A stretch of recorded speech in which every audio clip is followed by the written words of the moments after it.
Nainua mikono yangu na sauti yangu kukuabudu Bwana Mungu mwenye enzi, kwa kuwa nilipokuwa shimoni la. We say that emotional connection between a couple is more important than even physical intimacy. Emotional the way I'm touching you, that there are people who do that. You lean on somebody, but emotionally you are not connected. You are not connected. So that one, they say this connection, even the research has shown that the connection, that physical, so I am with you physical like this, is not as important as intimacy or emotional connection. Emotions. That intimacy that is brought by emotional connection. Yeah. So emotional connection, when it's there, it is 5 times better than a touch. Just a touch. And a touch. So if a man can touch you like this, and you feel like sleeping with him, there is something wrong with you. There is something wrong with you. Not unless you have stayed with this person until you have established an emotional link. And this emotional link can be exercised and done demonically. That's why some men can come and hold of you and you forget yourself. Because they have installed some things inside of you, and now they are corrupted. Your feelings. Your feelings are not real. That's why you regret. There's no happiness in those feelings. But you will meet yourself driven to that because now it has been activated demonically. It's like dragging a person to do something against their consent. There's some people even are bush in the line. That you can be connected demonically. Remember, everything that is spiritual can be abused. Yeah. The way alcohol has been invented to pervert the Holy Spirit is the same way other things are also invented to pervert. Yeah. So there are some emotional that are cultivated demonically. But when we come to marriage, people are sober. Now, because if you leave that demonically just like that, there's someone who maybe will float somewhere. There are people that we say they have an out of sexual immorality. There is another person with the spirit of sexual immorality. Yeah. When these two people meet, there is a chemistry. There is a chemistry. Reaction, negative, positive. Yeah, and that it's like kinetic energy, and it's like now the potential energy is now made to kinetic energy. There's motion. Yeah. Positive, negative. When the energy is stored, you cannot know if it is there. Yeah. But when that kawaya to one is now changed and something begin to take a reaction. So takes there place. is a person who has an altar of sexual immorality. Yeah. If this person is just touched by with a person with that spirit of sexual there immorality, is a sparking. There's sparking. So this person will commit an act without reasoning, and then later will come After to the act. reason, hate the act, and said, I will never do this again. And then finally, when our spirit comes again, she will repeat the same mistake. So that's why we have people who repent every time, because they have never been They are set doing free. something Yeah. against their will. Yeah. What they want to do is not what they do. What they don't want to do is what they are doing. Yeah, because they are bowed. I have seen even a lady, 3 children, all of them are boys. And she has never conceived those children sleeping with a man in a room. Jesus. Bush. And she conceives. Bush conceives. She was turned emotionally into a bush woman. And you ask her, why could you do this? She said, I never know. Now as you're talking, I never know. Somebody called me and she told me, actually, I don't know whether she has given birth. She told me she is in trouble because she got married. She met with a man. Within 2 weeks, they started a marriage. Please, if you are there and you are just listening and you're watching and you're not married, please listen it's to this. It's important you hear. Yeah, it's important to hear. They met and she felt that connection, which was not holy. There's an holy connection and there's holy connection. Let me tell her before you say this, because I may forget. The holy connection between you and a husband who will ever marry you does not trigger the heart. The heart. You feel the peace of the heart. and you feel you are so much free in the spirit to express yourself to this person. Free in the spirit, free in your heart. I want you to get that very clearly. Free in the spirit. And then the more you stay with this person, the more you feel you want to know God. And the more you feel you are free and you cannot be cultivated to do the things of the flesh. And you will feel so free and you are growing in the things of God. Amen. But if you meet a man, immediately you start feeling flesh. You are controlling yourself to sleep with this man. This man is also telling me, I'm controlling myself to sleep with you. That cannot. You may not stand for God. Even if you aren't, there is an altar disturbing you. So you need to demolish that altar so that you can be free. And when you are free, you will be able to resist the desire of the flesh. Amen. The flesh is dead due to righteousness.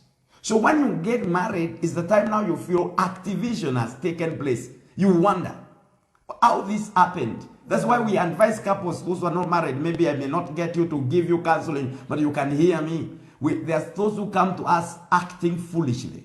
And they tell us, we have decided that we are going for honeymoon, but we will not touch one another for 2 weeks to give thanks to God. God does not need those thanks. He needs purity.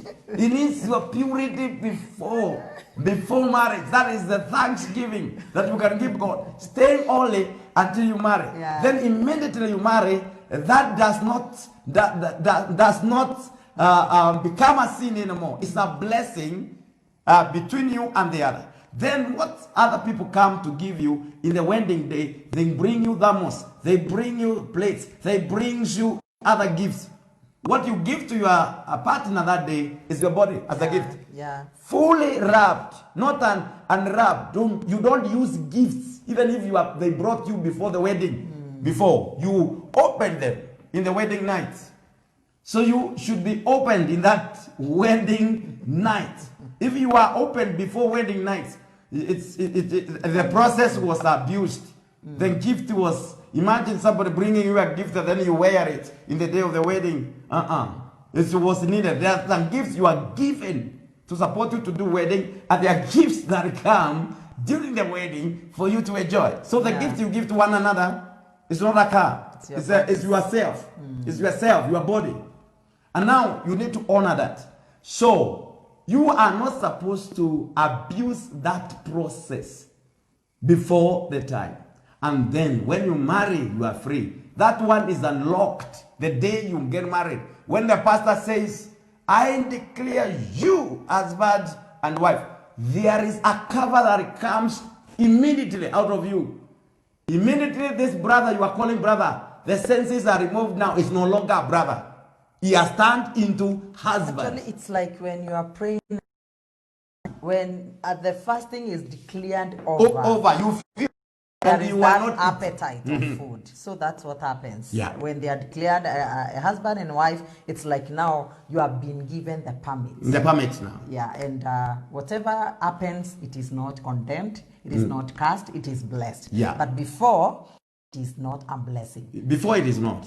Now, because there is someone who may feel condemned, if you are there and you are a young person, and maybe before you knew God, you messed up. When you gave your life to Christ, you became a new creation. The old is gone. Yeah. So there is no condemnation. But after, you should stay pure. Don't go back to sin. Yeah, don't go back to sin. Don't go out there seeing men, because God took you as a Even if they are brother. Imagine I received a message doing this program. It's good I have remembered. From someone, somewhere. And she told me, I have a problem. Pray for me in my relationship. And I asked, what kind of a relationship? She told me, I am in a relationship with a man, and he's a man of God. And in fact, she said, an apostle. When I hear people called apostle, and they're doing some things like that, I feel to drop this name. But anyway, you don't quit because of fake, you remain. And then she told me, this man we are not yet married, we are in a relationship. And he wants to sleep with me before marriage. And when I refuse, he is so. And then number two, if I don't send him money, he does not pick my calls. Money. I have seen this to teach others that situation of our sister, wherever she may be. So I want you to understand this. This man calling himself apostle and then want to sleep with a woman before marriage is fake. He should be teaching this man or this woman the ways of God. Amen. And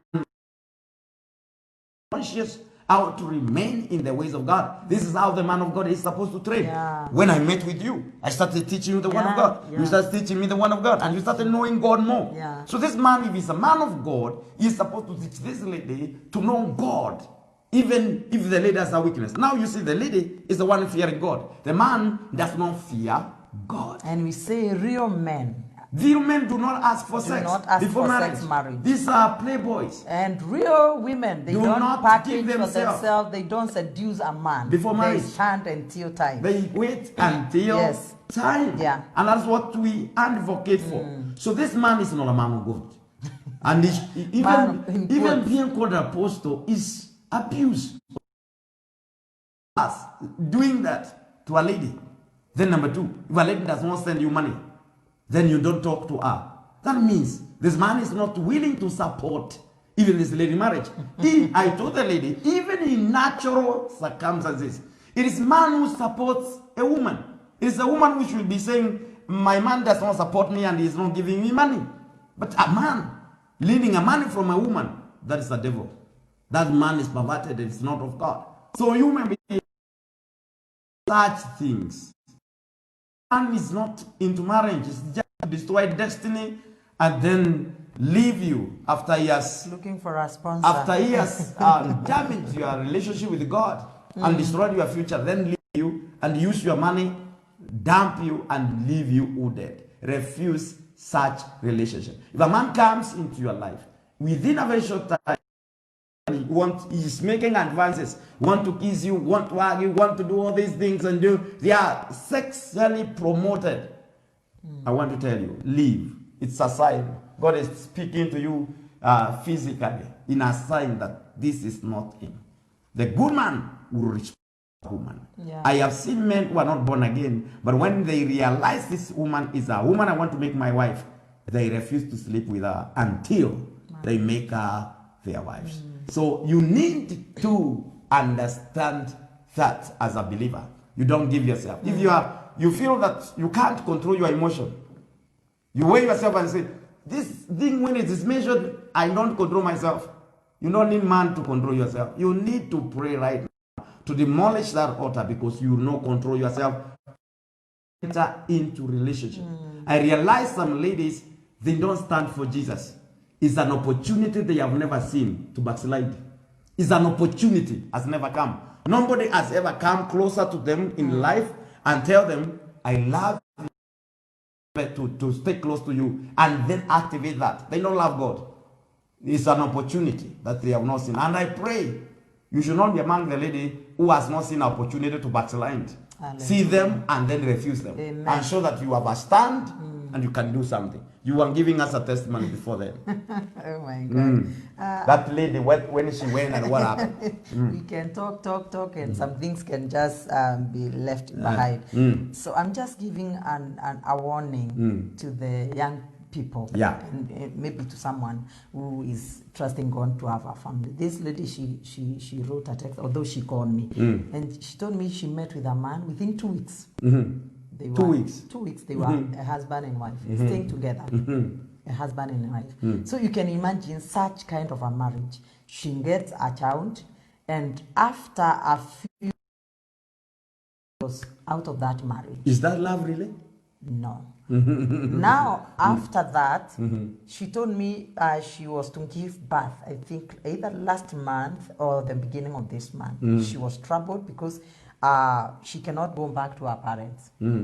Secondly, she don't know how she conceived. This is the amazing thing. She don't understand how she conceived.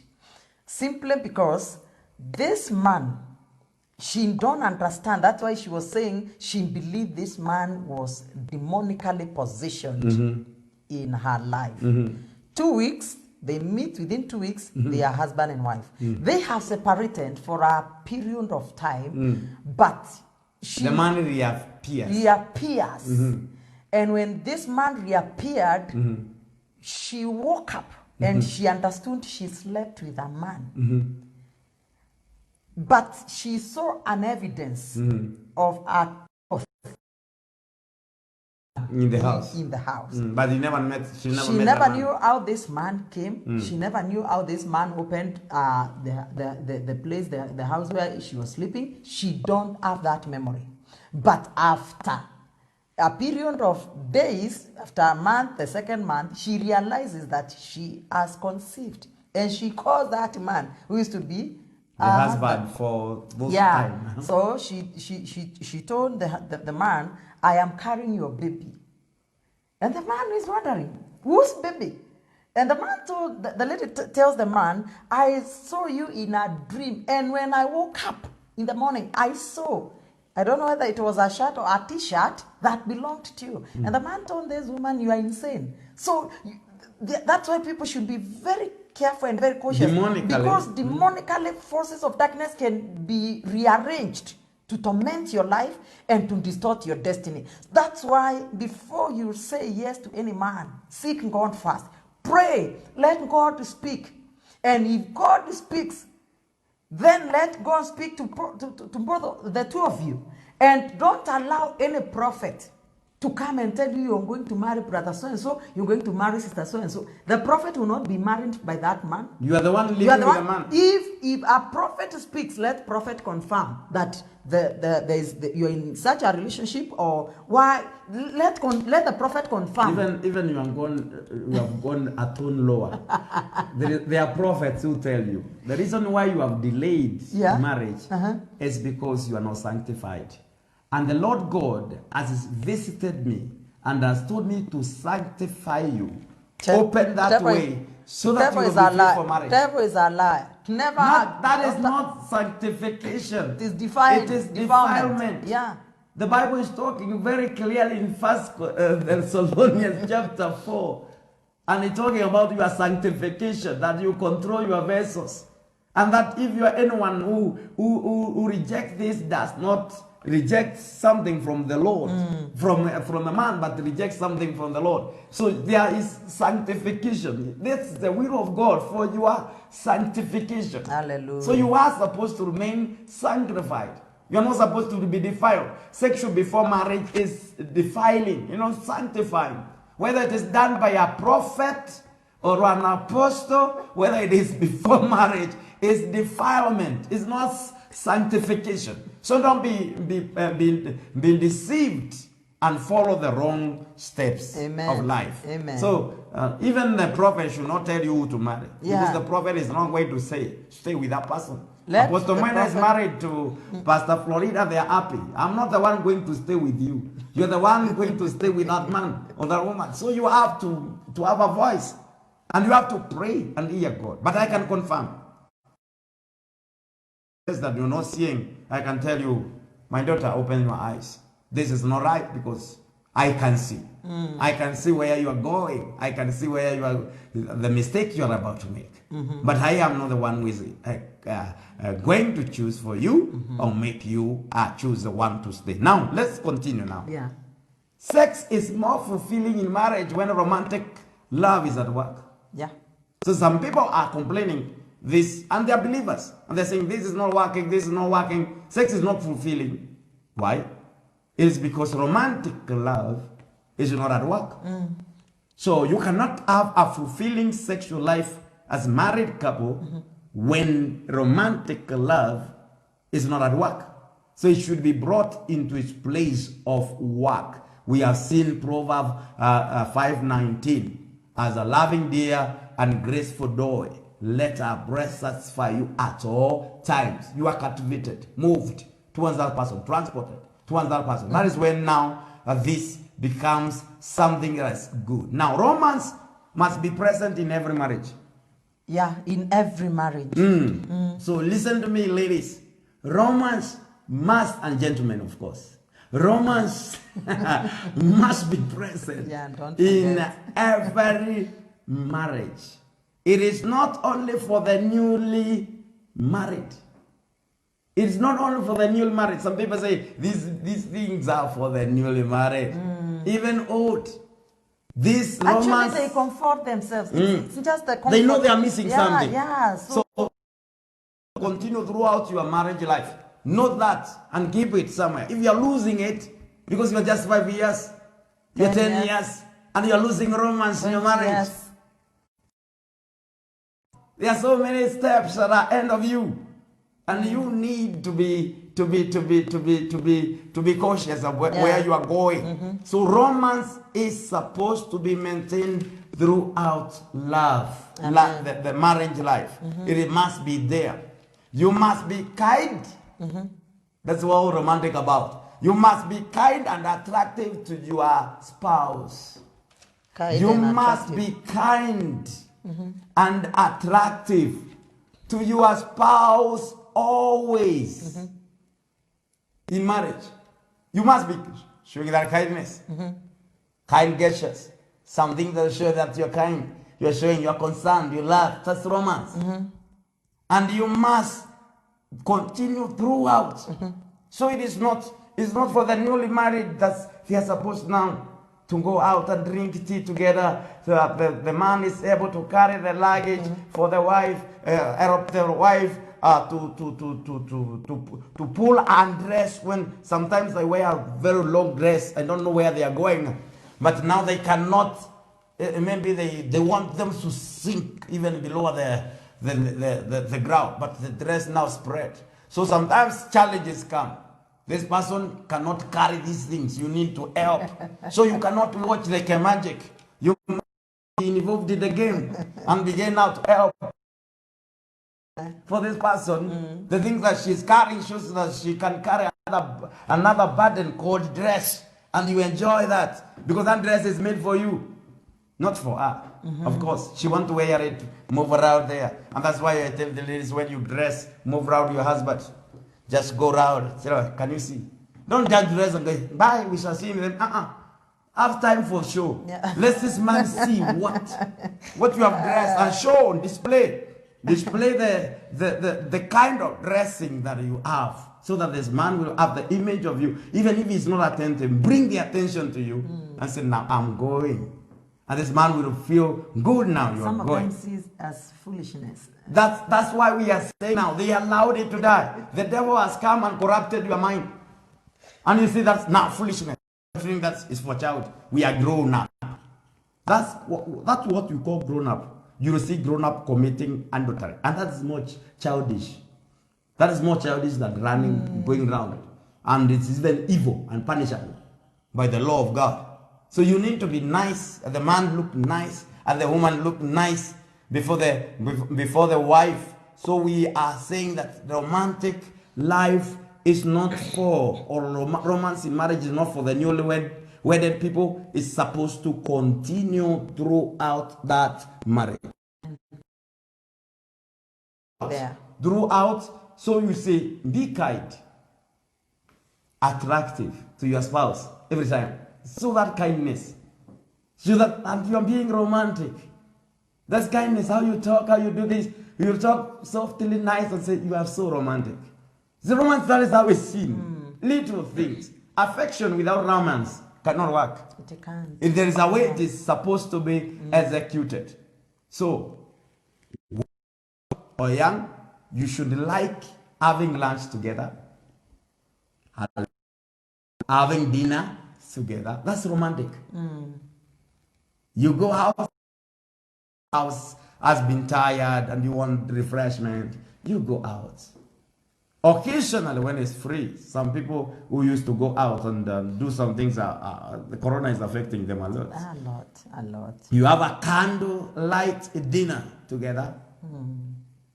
And you then go. Your wife dresses for the dinner, and also you dress for the dinner in an unholy manner. And you see that you set, a table is set for you without disturbance. Yeah. Candlelights are provided. And it looked romantic. Flowers given there, taken there, romantic.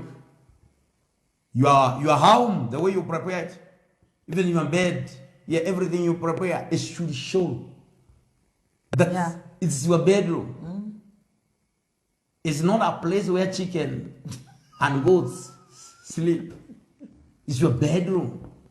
I should speak volume of messages. You are supposed to have walks together. That's romantic. You go around, even if it is your village. Right now where I live, when we go out sometimes to do walk, we meet even old couples holding their hands and they're walking. We feel good. They're walking around, exercising. And they can do competitions, some competition. The woman can run, the man can run, they can walk together. Romantic. Yeah. Some of you have never been seen out. Not unless. So you can feel the other things. So that walking together, visiting places together. You visit places together, and even people. The people that we have chosen to go and see you go together. That's romantic. That togetherness, walking that togetherness is nice for a couple. It's nice for the married people. It is nice. It is not demonic for a pastor to buy flowers for the wife. The wife needs the flower. Yes. Can you say It's not demonic.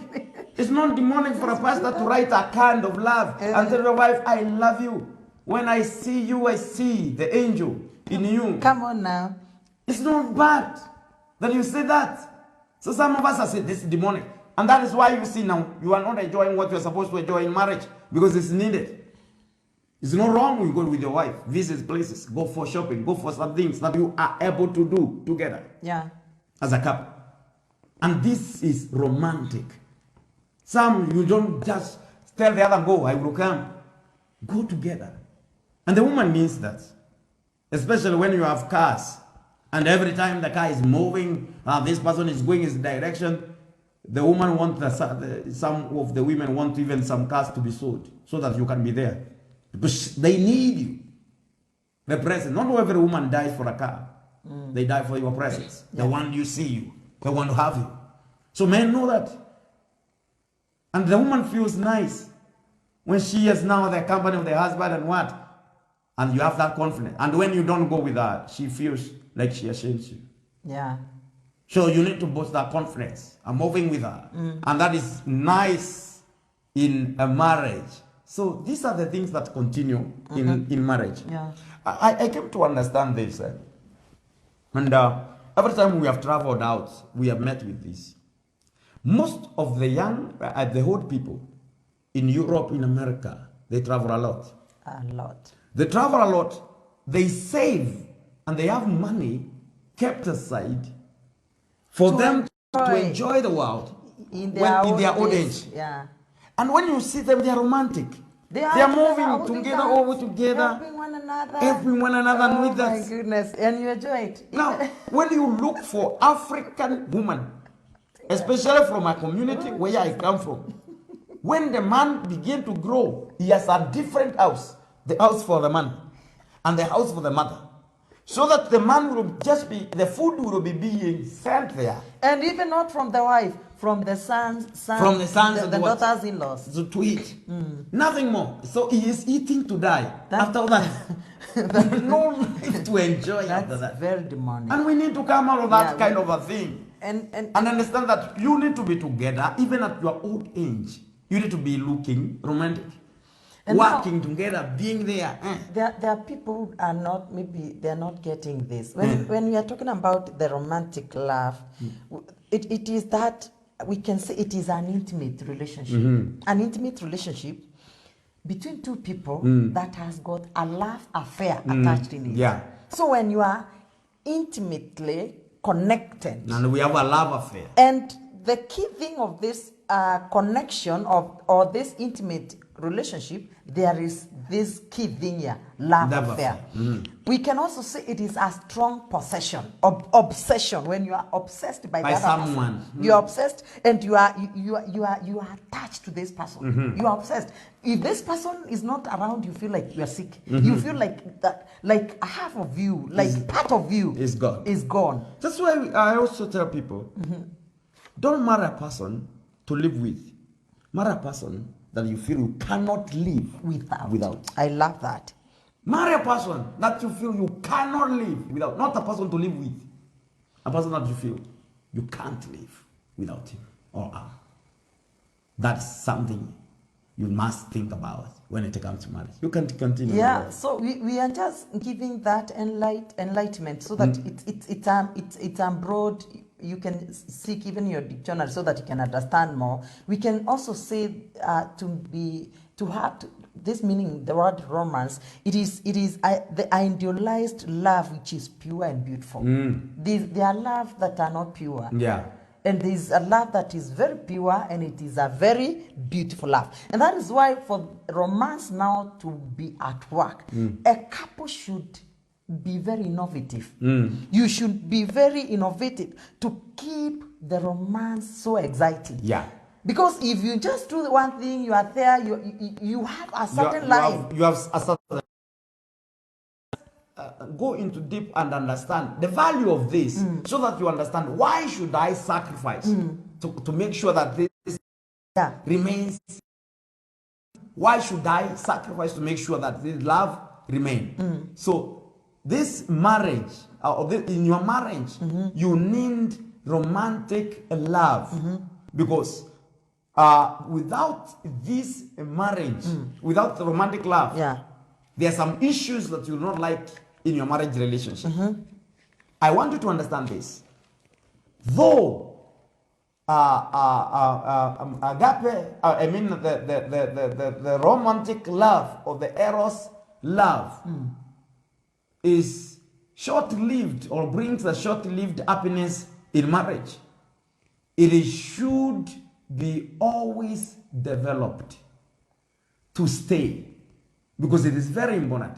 Why does it bring a short-lived happiness in marriage? Because of its nature. This marriage or romantic love is a love that is in need. It creates and demands that you need the other person. The things that you need is not to do to the other person and you feel fulfilled. It's the other person to do to you. You feel you need. And this becomes very important and very happy when you feel you need the other person and the other person feels she or he needs you. Yeah. And that's when you can reap the full benefit. But when you are now in need, you feel you need the other person, you need to see the romance now in manifestation from the other person, and the person is not providing it, you will feel frustrated. And that frustration comes in marriage. So this love or agape, I mean the filial love, is supposed to work together with the other two types of love in marriage. It is supported by those two type of love. It is supported by agape and filial love. It is supported by agape and filial love. Agape is godly love. And filial is brotherly love. Brotherly love, we are told in the Bible again, brotherly love must continue. Romans 13. Brotherly love, let that brotherly love continue. So it's a must continue in marriage. The love that exists between siblings. That's what makes attraction. You defend one another. You have common interest to talk about. This is brought about by the filial love. And then agape love is the love of God. The way the husband is told now. Love the wife the way Christ loved the church. That's agape. Yeah. That he gave himself sacrifice. So when marriage is without agape love, it is chaotic and selfish. It is chaotic. Know that. Marriage without agape love is chaotic and selfish. Yeah. And it is usually full of quarrels. So those quarrels are there because of lack of agape love. Because of agape love is not overlooked issue. It is perseveres. It is explained in 1 Corinthians chapter 13. So you see now, when The marriage is chaotic and full of quarrels. Romantic love is shy there. It cannot work. It will move away from quarrels. It will move away. Romance will run away from quarrels and every chaos that comes. So it cannot be supported there. Then again, when without filial love, that brotherly love, it leads to wicked husband. The husband becomes wicked. And the wife becomes unkind. Or all of them. Unkind husband and a wicked wife. The two of them are wicked. There's wickedness, there is unkindness. And you see now, romance is given that environment of kindness. And righteousness, a pure thing, holy thing. So it will again run away. It will disappear. It will disappear in such an environment where people are wicked and unkind. Because we see kindness, that demonstration of kindness is what is showing romantic. So if it is all supported that in those kind of environment, it will be there. So you must build up those three loves in marriage, which they must work in support to one another for your marriage to be happy and for you to be successful.